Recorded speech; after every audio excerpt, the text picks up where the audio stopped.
भाई अगर आप डिटेल में बता पाओ वो एक एक्सीडेंट हुआ कैसे, थोड़ा सा हमारी ऑडियंस के लिए जो। हाँ भाई, एक्सीडेंट एक्चुअली पूरा डिटेल में नहीं बता पाऊंगा क्योंकि अभी भी जो मेरा केस है वो चल रहा है। शायद मैंने अपनी वीडियो में भी नहीं बताया, वो केस अभी भी चल रहा है और मेरी केस की डेट भी है। आपने नई बाइक ली थी ना? हाँ नहीं, मैंने लगा लो मतलब वो वर्ल्ड की फास्टेस्ट बाइक है।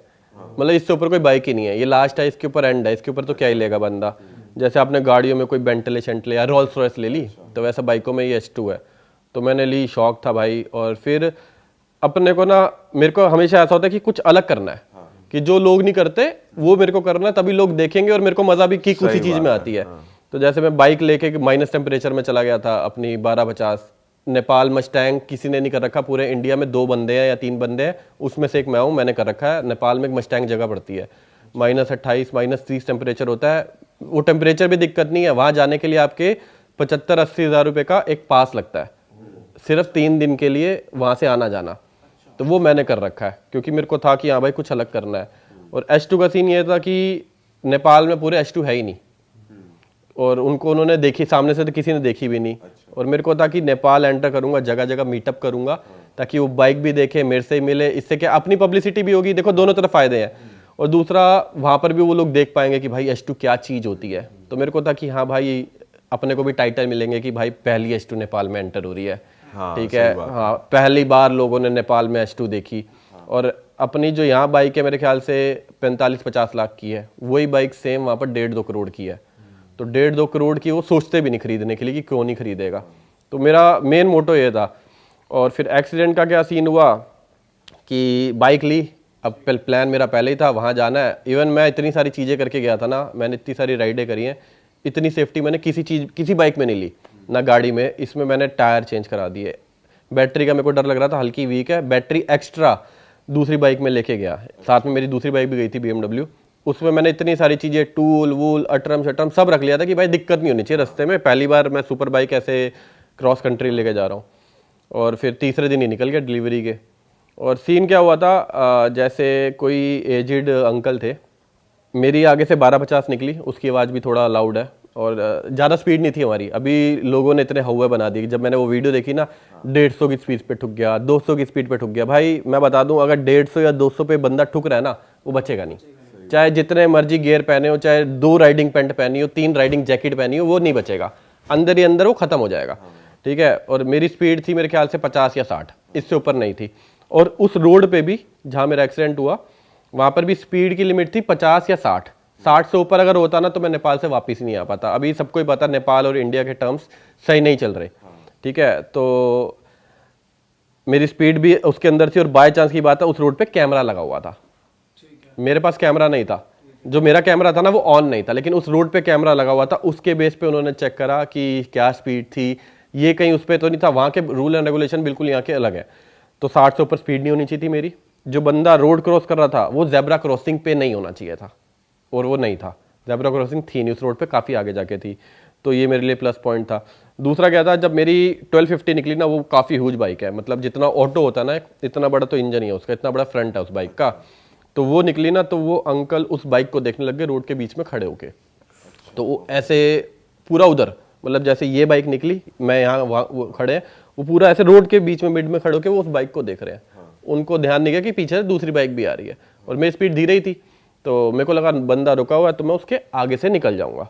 तो मैंने जैसे ही उनके आगे से, मतलब ये बंदा खड़ा है, रोड भी इतनी ज़्यादा चौड़ी नहीं थी, लगा लो आधे कमरे जितनी, जितने कमरा है आधा। तो मेरे को लगा उनके आगे से निकल जाऊंगा। जैसे उनके आगे से निकलने लगा, वो चल पड़े, और वो चल पड़े, और उनको इवन मेरी बाइक भी टच नहीं हुई। ये चीज़ें मैंने आज तक अपनी वीडियो में भी नहीं बताई। तो उनको मेरी बाइक भी टच नहीं हुई थी, उनको मेरा हाथ लगा था, और हाथ लगते ही उनकी एज ज़्यादा थी और वो उसी टाइम ज़मीन पे गिर गए। और मेरा हाथ लगा, मेरा हाथ ये वाला बाइक से छूट गया, मेरा बैलेंस छूट गया, और साइड में नाली थी। जैसे ही हाथ छूटा ना, इधर प्रेशर आया, हैंडल इधर को मुड़ा, घुसते में नाली में चला गया। और सोचो आप, 40-50 की स्पीड ज़्यादा नहीं है। अगर मैं रोड पे गिरता मुझे एक भी खरोच भी ना आती, इवन मेरे को खरोच आई भी नहीं थी। जब वो 40-50 की स्पीड चलते चलते एकदम से आगे ऐसे दीवार आ जाएगी ना, वो स्पीड डबल प्रेशर पड़ता है। वो नाली में जाके एकदम से रुकी, मैं प्रेशर से उड़ के गया, और सामने था खंबा, और उस खंबे पे मेरी लातें लगी, दोनों की दोनों। और अगर वो खंबा ना होता तब भी मुझे कुछ ना होता, वो नाली ना होती तब भी मुझे कुछ ना होता, और वो अंकल ना होते तो फिर दोनों को कुछ ना होता। तो बस ये सीन था। और उसके बाद तो फिर बुरा हाल था। उसके बाद पहले तो मेरे को 5 मिनट तो सोचने में लग गया क्या हुआ। और ये खंबे वाला सीन तो मेरे को अंकल तक याद है कि अंकल मेरे से टकराए, उसके बाद मुझे नहीं याद। उसके बाद फिर जब 2 मिनट बाद होश आया तो मैं ज़मीन पे बैठा हुआ था, तो तब भी मुझे पता नहीं था कि क्या हुआ है। मैंने उठने की कोशिश करी और मेरे पैर दोनों ऐसे पड़े हुए थे, ये पैर तो पूरा ऐसे को मुड़ा हुआ था। देखा मैंने, बोला भाई ये तो गया। और कहीं से खून वून नहीं आ रहा था, ऊपर का शरीर मैंने देखा सब सही है। फिर मैंने कोशिश करी उठने की, नहीं उठा। ये टांग हिलाने की कोशिश करी, ये भी नहीं हिली। मेरे को लगा भाई ये गया। फिर मैंने घर पे फ़ोन किया कि भैया ऐसे ऐसे एक्सीडेंट हो गया। उसी टाइम मैंने लगा एक फ़ोन कर देता हूँ, क्योंकि मेरे को पता था वहाँ बंदे ने वीडियो बनानी शुरू कर दी थी। तो उस टाइम बता दिया था आपने घर पे कि भाई दोनों टांग? हाँ मैंने बता दिया था घर पे कि दोनों टांगे ख़त्म हो गई हैं। अब ये नहीं पता कितनी, 1 हड्डी भी हो सकती है, 10 भी हो सकती है, मुझे नहीं पता, हिल ही नहीं रही है। तो लोग आपको मतलब वो वीडियो बना रहे थे, कोई वैसे बचाने या ले जाने एम्बुलेंस नहीं वगैरह? थे। एक्चुअली क्या है, वो जो जिस एरिया में मेरा एक्सीडेंट हुआ ना, अभी अपनी वीडियो नेपाल से भी काफ़ी बंदे देख रहे होंगे। नेपाल से मतलब ऐसा है ना, नेपाल वाले अपने को बहुत प्यार करते हैं, क्योंकि ये मेरा पहला टूर नहीं था नेपाल का, ये चौथा टूर था। तभी किसी जगह हम बार बार इसलिए जाते हैं ना कि वो बंदे में प्यार करते हैं। सही बात है। तो नेपाल वाले अपने को बहुत प्यार करते हैं और उन्होंने पूरा साथ भी दिया। तो वो रोड जहाँ मेरा एक्सीडेंट हुआ ना, उस रोड पे गजूरी है उस रोड का नाम, भूल नहीं सकता मैं लाइफ टाइम। तो उस रोड पे आए दिन, हर दूसरे तीसरे दिन एक्सीडेंट होता है, इसलिए वहाँ कैमरे लगे हुए हैं। तो वहाँ जब भी एक्सीडेंट होता है ना, तो वहाँ के, मैंने सुना ही है, वहाँ के बंदे बाइक वाइक फोड़ देते हैं। इवन मेरे से 2-3 दिन पहले एक बस का एक्सीडेंट हुआ था, वो बस को जला दिया था उन्होंने।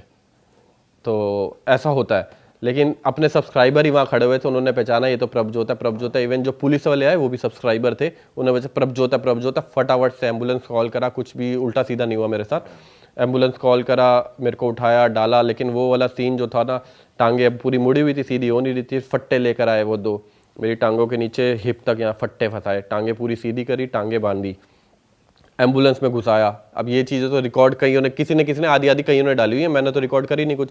जब मेरे को एम्बुलेंस में डाला ना, तो एम्बुलेंस का दरवाज़ा बंद नहीं हो रहा था, क्योंकि वो फट्टा मेरे पैर से लगा लो लंबा था। अब वो दरवाज़ा बंद नहीं हो रहा। अब दरवाज़ा बंद, बिना बंद में तो वो टकराएगा बार बार, लेके जाएंगे। तो जाना भी कम से कम 70 किलोमीटर था वहाँ से। तो उसके बाद वो गए फिर एक गली के अंदर, जहाँ मेरे को थोड़ा थोड़ा ध्यान है। गली में गए, फिर उन्होंने एक दुकान से, लकड़ी वाली दुकान थी, वहाँ से एक बंदा आया मशीन लेके, और वो मशीन से काट रहा है वो लक्कड़, और वो लक्कड़ काट रहा है, पूरे पैर में वाइब्रेशन हो रही है। अब मैं उसको मना भी नहीं कर सकता, वो है ही जरूरी करना। अब वो जब काट रहा है ना, जब लकड़ी काटते हैं ना, धुआं उठता है, और वो धुआं पूरा गाड़ी के अंदर। भाई एक तो पहले ही दर्द, ऊपर से सांस नहीं ली जा रही। अब साथ में जो बंदे बैठे हुए, स्टेन दोस्त, वहीं के दोस्त से, स्टेन नाम था उसको, मैं उसको खिड़की खोल, सांस नहीं आ रहा, वो मेरे को हवा कर रहा है, मैं सांस है। फिर दोनों लकड़ी काटी, फिर लेके गए उसके बाद वहाँ तक। लेकिन वही है, जब लेटा हुआ था ना, सबसे ज़्यादा मेरे को ये हो रहा था कि लोग खड़े होकर वीडियो बना रहे हैं। ऐसा नहीं है, हेल्प करने वाले भी आते हैं, लेकिन वीडियो बनाने वाले भी आते हैं जिनको कोई मतलब नहीं है कि हाँ भाई फटाफट से कंटेंट है, उनको पता प्रभजोत है, जितना निकल सकता है निकाल लो। तो प्रभजोत गिर गया है, ये है, वो है, ख़त्म हो गया, उठ नहीं रहा, ये वो, पता नहीं क्या क्या।